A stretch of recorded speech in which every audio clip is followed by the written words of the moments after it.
guys, welcome back to another video. I'm gonna just like hold this stack here because this is like 2.5 feet high at least. I got a few books out from the library recently. I watched too many videos and people recommended too many books, and I can't help but request all the books. Actually, I was going to look at my email because my library has this amazing feature where every time I get like my receipt, it tallies how much value that haul was, like every time I go to the library. Now, I do get books for myself as well as for my kids. But when I went last week, our total was like $685 worth of books. And that wasn't even all of these books. Like, this is like 2 weeks worth of books. I have a problem, I really do. But I try to see myself as, you know, employing librarians, helping the government pay them money. There's no way I'm going to get through all these books. So what I'm going to do today is just show you what books I got from the library recently, and maybe if I can remember, I'll tell you like who recommended the book or like why I got that book. I have to put this on 2 stacks. This is going to fall if I don't.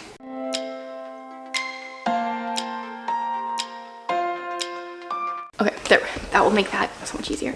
And then my next video, which will be on Wednesday, if all goes well, I'm going to do a TBR for the month of November using my library books. I've been doing this for the last 2 months.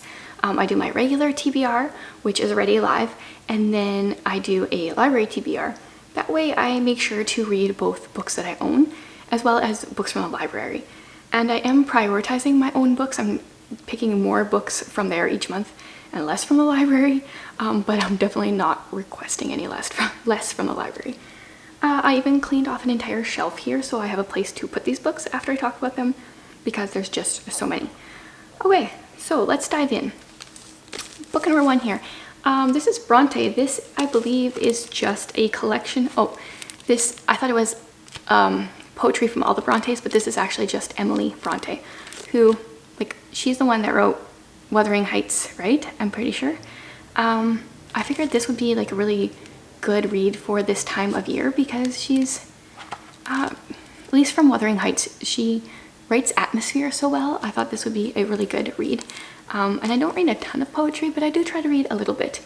And I love the size of this. If I enjoy it, I might try to buy a copy of her poetry. Also, honestly, I don't know if you can hear it, but there are so many geese outside and all I hear is like geese honking. Okay, so there's book 1. Oh, I didn't notice. It's got cute little flowers on the spine. I like little details like that. And these are in no particular order. I had like the smaller ones on top so they didn't fall down. Nori Ryan's song. I think this has to do with Irish. Is this the potato famine or the like land wars? I'm not really sure. I think this is middle grade.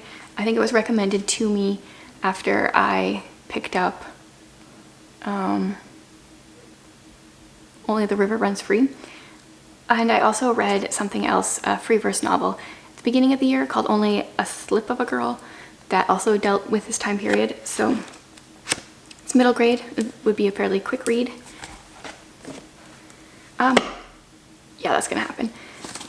This is A Warbreaker by Sanderson. Honestly, I actually started this. I'm 100 pages in as of right now. Yeah, this is one of the books I wanted to get to this winter because I want to read the Stormlight Archive and Sanderson fantasy. People have breaths. I'm honestly not even 100% sure where we're going yet. Really enjoying it though. Sanderson writes amazing characters. This one is Caught in the Middle. This is a Love-inspired book, which I've never read one of those, but this is their suspense. Shalise from Sodbuster Living recommended this. I think it's a trilogy, and hopefully I got the first one here because she enjoyed these, and I've talked about my issues with Christian romance before, and I think this is Christian romance but done well. So I will hopefully get to this and figure out my own opinion. Sometimes when I get books from the library, I'm like, why did I pick this one up? This is The Host by Stephanie Meyer. So she wrote Twilight. I have never read Twilight. I don't know why I picked up The Host. I think maybe, obviously someone recommended it to me. Right, someone said that this book has stuck with them. I'm remembering now. So the Wanderer invades the soul. It says Melanie Strider refuses to fade away. Our world has been invaded by an unseen enemy that takes over the minds of human hosts while leaving their bodies intact. But Wanderer, the invading soul, who occupies Melanie's body, finds its former tenant refusing to relinquish possession of her mind. So I think this was possibly mentioned on my fall recommendations video. Someone said this is a book that they read that has stuck with them, that they figured I should check out. Apparently it's science fiction according to the side. Okay, so I requested the guest list, and I don't even remember actually requesting this book. It must have been fairly early on in the fall, and since then I know multiple people that have DNF'd it. I believe either for language or possibly intimate scenes or something like that happens like right off the bat. So I'm not really interested in reading this, but if I do, I'm totally expecting to DNF it right away. But this is one that I got from the library. Then Fahrenheit 451. This is what, is this science fiction? Dystopian future. Someone recommended this one to me as one of their like favorites, and then how they described it sounded really interesting to me, but now I don't remember what they said. And now that I've read the back, none of this reminds me of what they said. I think it was in an email, someone that signed up for my newsletter. But what they said in the email sounded good, but I don't know. Thankfully, the way I do my TBRs with Hey Reader and the prompts, it kind of like pushes me to like kind of pick a specific one, so I don't have a ton of options all the time. Oh, here's one I'm excited about. This is definitely one I want to read this winter, The Bear and the Nightingale. This is kind of like folklore, I guess, like Russian folklore, I think. I started this last winter or the winter before even. My problem with this book, the reason I didn't finish it, is because there was a lot of characters and they all started with V, and I couldn't remember who was who. So if I do read this one, I'm going to have to like make a character list so I know which character is which. I know this last year, Jade did Polar Fantasy readathon challenge thing, and like this would be a good one for that, but maybe I'll read this one before, and if I enjoy it, I'll like read another one if she does that again. I know most people still consider November to be fall, but where I live, like we've already had snow. November to me is already winter, so unfortunately that means there's less time for fall books, but like more time for winter books, because in my mind winter is November, December, January, February, and sometimes honestly even March. Then I got V.E. Schwab, City of Ghosts. I don't remember who talked about this one. A haunted girl, an adventure like no other. I've only read one other Schwab book before. Wasn't the hugest fan, thought it was kind of like bland, but someone obviously talked this one up in a way that made me want to get it.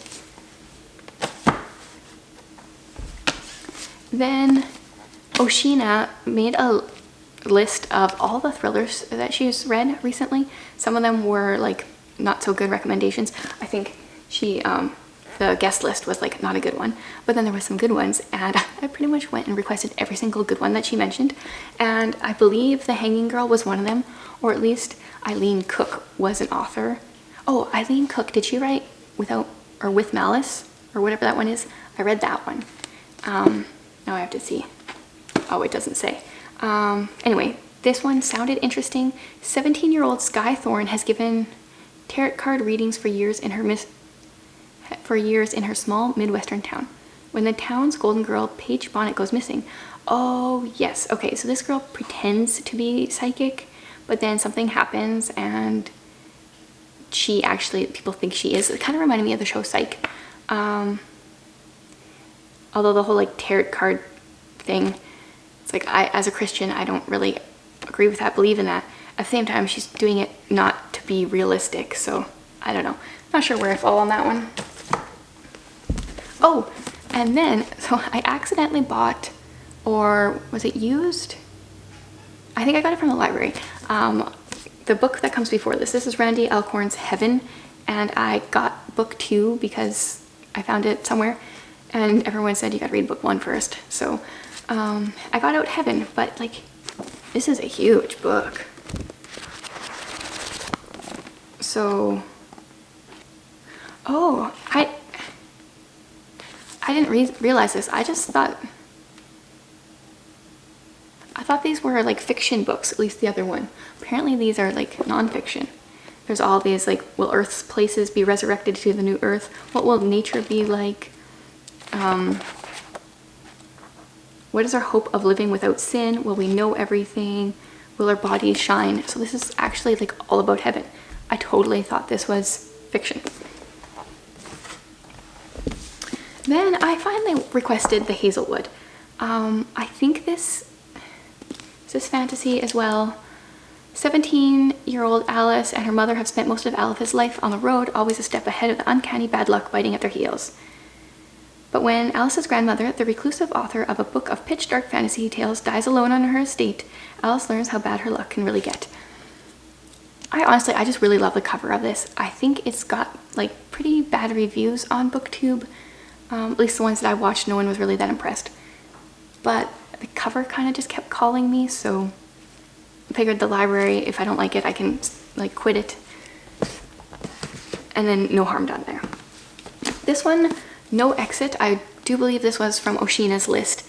And I don't really remember it, especially as far as thrillers go. You don't really want to know much, but it says, on her way to Utah to see her dying mother, college student Darby gets caught in a fierce blizzard.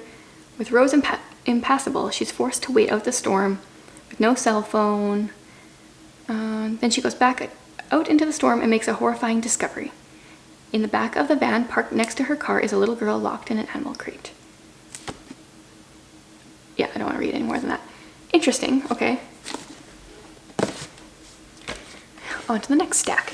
This is House of Salt and Sorrows. Someone talked about this somewhere and I thought the cover was pretty. I do not think that they actually really enjoyed it. Anna Lee lives a sheltered life at Highmore, a manor by the sea, with her sisters and their father and stepmother. Oh, once there was 12, but loneliness fills the grand halls. Okay, so this is, I think, a retelling of The 12 Dancing Princesses, which is a fairy tale. Yeah, and then I don't remember what happens from there. But I do believe that fairy tale is in my book that I'm going to be reading, or am in the middle of reading. Actually, now I just have to check. I'm reading this Hans Christian Andersen right now. No, this one does not have the 12 Dancing Princesses. Okay, so maybe that one is a Grimm's one. Either way, it sounds interesting. But I might actually like read the actual story first, the actual Grimm's or whoever's story first. Then we've got The 7 Deaths of Evelyn Hardcastle. This is one that has had a lot of exposure. I'm like really late to the game. The little bit that I know about it sounded interesting. I think someone dies and then, okay, it says, Evelyn will not just die once. Until Aidan, one of the guests summoned to the Black Heath for the party, can solve her murder, the day will repeat itself over and over again, every time ending with a fateful pistol shot. Each time the day begins again, Aidan wakes up in the body of a different guest. So this is like trying to solve the murder, but you have to, I don't know, he keeps getting chances to figure out who did it. Kind of sounds like Agatha Christie-esque with obviously a bit of a twist. I'm terrible at like figuring this stuff out, so I don't know, I'm curious about this one. Obviously I'm curious about most of these. Another one that I got because it's popular, but I'm not sure I'm going to really like it, The Turn of the Key. This is, you know, like mainstream thriller. Usually that means there's too much swearing or too much graphic scenes for my liking. But I also don't really want to put something down unless I've actually tried to read it. So I thought I would give this one a try. Oops. Sure, that'll work. Next up, A Heart So Fierce and Broken. So this is book 2 after A Curse So Dark and Lonely. I enjoyed A Curse So Dark and Lonely. It didn't meet my expectations, but I am curious. I think it's supposed to be 4 books in the series. This is book 2. I think book 3 is coming out like right away. So yeah, if the TBR picks, I will try this one out. Oh, this one is A Monster Calls. I recently was watching like all of Kaylin's videos from Kaylin Abridged, and this was one of the books that she read recently. I don't really actually know anything about it. The monster showed up after midnight, as they do, but it isn't the monster Connor's been expecting. The one from the nightmare he's had nearly every night since his mother started her treatments. The one with the darkness and the wind and the screaming. This monster is something different. No idea. But like when I start watching videos, then I just request all the books. And then I'm left with a stack. Then I got The Daughter of Sherlock Holmes. I don't know if anyone recommended this or if I was just kind of like on a kick because I'm just really craving something Sherlock-esque. So I found this. This is supposed to be book 1 in a series, which I believe is 1914. Yeah, so I kind of want to try like all the different Sherlock books. I've read The Beekeeper's Apprentice, which is the first book in another series that's kind of like a spin-off, and I enjoyed the first book and then not so much the rest of the series, but I'm just continuing to try all the Sherlock-esque books, which actually is funny because my daughter is just reading. I'm just gonna grab it here. She just started The Great Shelby Holmes, so you know I might be getting her hooked on Sherlock. Oh, next up, this is Artificial Condition. This is book 2 in like the Murderbot novellas. I read All Systems Red, I believe at the beginning of October or end of September, I don't even remember. And they're really short, like this is 150-ish pages. So they're quick reads. I wasn't like super into the story. It follows an assassin robot. She's trained to be, she or he, or I don't know, they don't have genders really. Trained to be an assassin, but just wanted to watch soap operas or TV. And like book 1 was okay. If it had been like a full-length novel, I don't think I would continue, but because they're so short, I'm curious to see where book 2 goes, and then we'll see if I actually continue with the series from here. Next up, this is Countdown in Cairo. This is book 2 in the Russian trilogy. I read Conspiracy in Kiev a couple weeks ago. Kind of the same thing with Murderbot. Well, it was okay because it's a trilogy. I'm curious to see where things go. There's a lot of politics, a little more politics than I prefer, but obviously good enough that I ordered book 2. Oh my goodness, I didn't think this would actually fill up this shelf. Turns out I request a lot of books. Lock Every Door. This is, I've heard a lot about this author. I'm not even sure if this is male or female. Riley. It's a pseudonym of an author who lives in Princeton, New Jersey. Oh, so we really don't know if that's a guy or a girl. I heard people really like this author. Once again, kind of like same fears with, you know, being kind of mainstream thriller. But I figured we'd try it out. This is no visitors, no nights spent away from the apartment, no disturbing the other residents, all of whom are rich or famous or both. Yeah, I'm like reading the little blurb and I'm not really even sure what happens here. But people seem to like this author, so try it out. I really see a lot of the purpose of my channel as kind of like proofreading books and letting people know if they're actually worth checking out. I mean, I know everyone has their own opinion, but I feel like especially for people that don't want to read certain things, I'm willing to like proof books and tell you if they're worth checking out or not. Another one I don't really, oh, Pictures of Hollis Woods. So this is the same author as Nori Ryan's song. So I must have just been looking at this and then I saw this one and it says Hollis Woods is a place where a baby was abandoned. It's the baby's name, is an artist, is now a 12-year-old girl who's been in so many foster homes she can hardly remember them all. So that's probably why I requested it. We are a foster family and anytime there's like a foster story, then I'm totally interested. Okay, the last one. Oh, okay. So this was because of Oshina's video again. She just made me request all the books. I don't know if she even talked about this book, but it's just the author. I like went from her video to like a certain book to that author's, all those books. You Owe Me a Murder. Yeah. 17-year-old Kim never expected to plot a murder, but that was before her boyfriend suddenly dumped her for another girl. Now she's stuck on a school trip to London with him and his new soulmate, and she can't help wishing he was a little bit dead, even if she knows that she would never really do anything like that. And then she meets Nikki, a stranger on the plane who's more than willing to listen to her woes. Wishful thinking gets a little too real when Kim's ex-boyfriend mysteriously dies. Okay. I did not realize I requested that many books. So, there's my library haul. And then I am going to do a video with my TBR generator on Hey Reader and pick which books I'm going to read in November. There's actually like a lot that I'm curious about, lots that I think I would DNF, but I kind of want to like start to know for sure. But I generally only pick 4 books for my library TBR, so this is going to be a problem. But if there's a book on here that you like really think I should read, if it doesn't end up on my TBR, if lots of people tell me I should read it, then I'll probably try to renew it or get it again. And, you know, just not enough time for all the books, I guess. Anyway, thanks for watching, guys, and I'll see you in my next video.